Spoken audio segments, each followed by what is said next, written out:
adanya desentralisasi administratif itu yang memperkuat peran kecamatan sebagai unit pelayanan publik. Setelah reformasi dan penerapan desentralisasi itu sendiri, Kabupaten Gresik ini melaksanakan pemilihan kepala daerah secara langsung, di mana menunjukkan bahwa desentralisasi fiskal yang sedang. Namun, ketergantungan terhadap dana transfer dari pusat itu masih tinggi.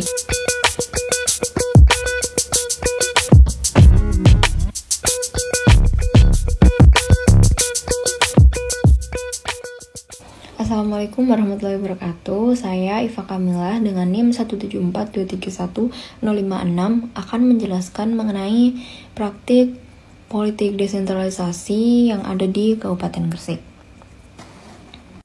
Di sini saya akan menjelaskan berdasarkan klasifikasi politik desentralisasi itu sendiri. Yang pertama terdapat desentralisasi administratif. Nah, di Kabupaten Gresik ini terdapat layanan administratif kependudukan daring atau yang biasa disebut dengan PUDAK. Nah, Dinas Kependudukan dan Pencatatan Sipil Kabupaten Gresik ini mengimplementasikan layanan PUDAK untuk pendaftaran administrasi kependudukan secara daring. Nah, adanya inovasi ini itu menjadikan efisiensi atau efektivitas kepada pelayanan publik itu sendiri untuk masyarakat yang ada di Kabupaten Gresik. Nah, adanya implementasi Undang-Undang Nomor 32 Tahun 2004 tentang pemerintahan daerah memberikan implikasi pada peningkatan kapasitas kecamatan dalam penyelenggaraan pemerintahan dan pelayanan publik. Hal ini tuh mencerminkan adanya desentralisasi administratif itu yang memperkuat peran kecamatan sebagai unit pelayanan publik di Kabupaten Gresik atau sebagai pelayanan publik terdepan di masyarakat Kabupaten Gresik itu sendiri. Selanjutnya ada desentralisasi fiskal. Pada tahun 2022, Kabupaten Gresik ini menerima dana perimbangan sebesar 1,8 triliun yang terdiri dari dana alokasi umum atau DAU sebesar 1,3 triliun, dana bagi hasil atau DBH sebesar 185 miliar, dan dana alokasi khusus atau DAK sebesar 330 miliar. Dana ini tuh digunakan demi berbagai pembangunan yang ada di daerah atau segala kebutuhan-kebutuhan di daerah itu. Nah, hal ini menunjukkan bahwa praktik desentralisasi fiskal itu memberikan kewenangan kepada daerah dalam mengelola keuangan atau dalam pengelolaan keuangan. Rata-rata derajat desentralisasi fiskal di Kabupaten Gresik dari tahun 2018 hingga 2021 itu sebesar 32%, di mana menunjukkan bahwa kontribusi pendapatan asli daerah dari total pendapatan daerah itu cukup baik. Selanjutnya terdapat desentralisasi politik. Setelah reformasi dan penerapan desentralisasi itu sendiri, Kabupaten Gresik ini melaksanakan pemilihan kepala daerah secara langsung, di mana menunjukkan adanya penguatan demokrasi dan partisipasi masyarakat dalam pemerintahan daerah. Diskusi mengenai demokratisasi politik lokal dalam perspektif otonomi daerah di Gresik itu juga menunjukkan upaya untuk meningkatkan partisipasi warga Kabupaten Gresik itu sendiri dan transparansi dalam pemerintahan daerah. Selanjutnya terdapat desentralisasi ekonomi. Nah, di Gresik terdapat pengembangan kawasan ekonomi khusus atau biasanya disebut KEK. Pemerintahan Kabupaten Gresik mengembangkan kawasan KEK untuk meningkatkan investasi dan pertumbuhan ekonomi daerah.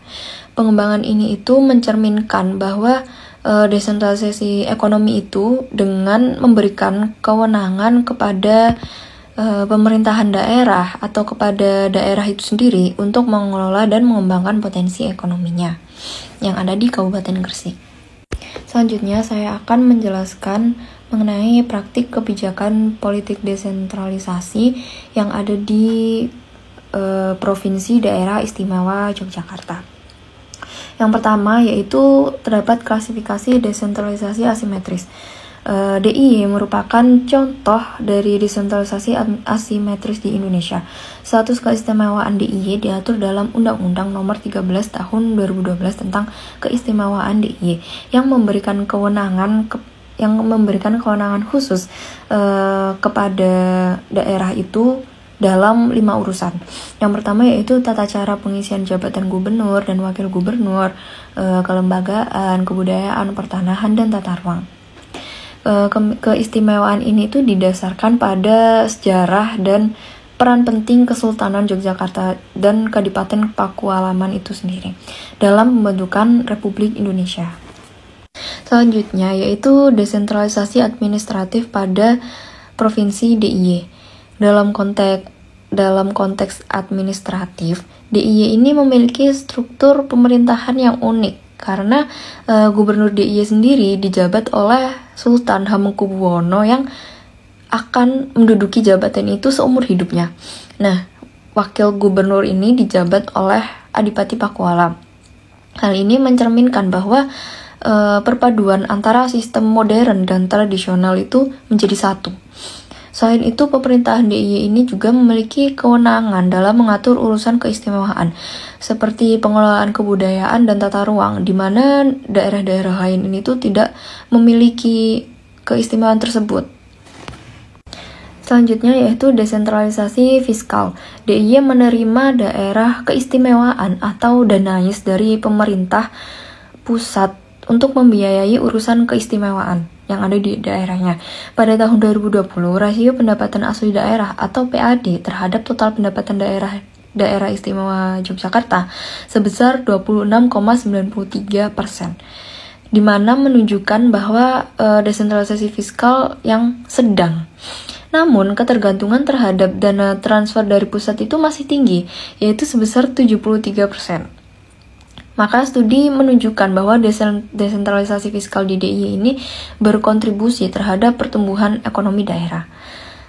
Namun, tantangannya itu juga tetap ada, seperti tingginya angka kemiskinan yang diperkirakan mencapai 11,4% pada tahun 2023, menjadikannya DIY sebagai provinsi termiskin di Pulau Jawa.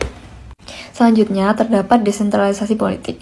Daerah istimewa Yogyakarta ini tentunya memiliki sistem politik yang khas atau berbeda dari daerah yang lainnya, seperti pengisian jabatan gubernur dan wakil gubernurnya yang pasti dilakukan melalui penetapan presiden, bukan melalui pemilihan langsung seperti pada daerah-daerah lainnya. Jadi otomatis di DIY ini tidak mengikuti pemilu untuk kepala daerahnya. Hal itu sesuai dengan UU Keistimewaan. Meskipun seperti itu, DPRD DIY ini tetap berfungsi sebagai lembaga legislatif yang menjalankan fungsi pengawasan dan legislasinya. Sistem ini itu mencerminkan bahwa adanya corak demokrasi modern dan adanya tradisi monarki. Selanjutnya terdapat desentralisasi ekonomi. Di DIY, pemerintahannya itu mereka memanfaatkan dana keistimewaan untuk mendukung pengembangan ekonomi lokal pada daerah tersebut, seperti menggunakan pada sektor pariwisata, ekonomi kreatif yang berdasarkan budaya, yang berbasis budaya daerah tersebut. Program-program ini itu bertujuan untuk meningkatkan kesejahteraan pada masyarakat DIY itu sendiri dan mempertahankan warisan-warisan budaya leluhur. Tetapi tantangannya juga itu masih tetap ada, seperti ketimpangan ekonomi dan kemiskinan yang harus terus diatasi melalui kebijakan yang inklusif dan terus berkelanjutan. Terima kasih.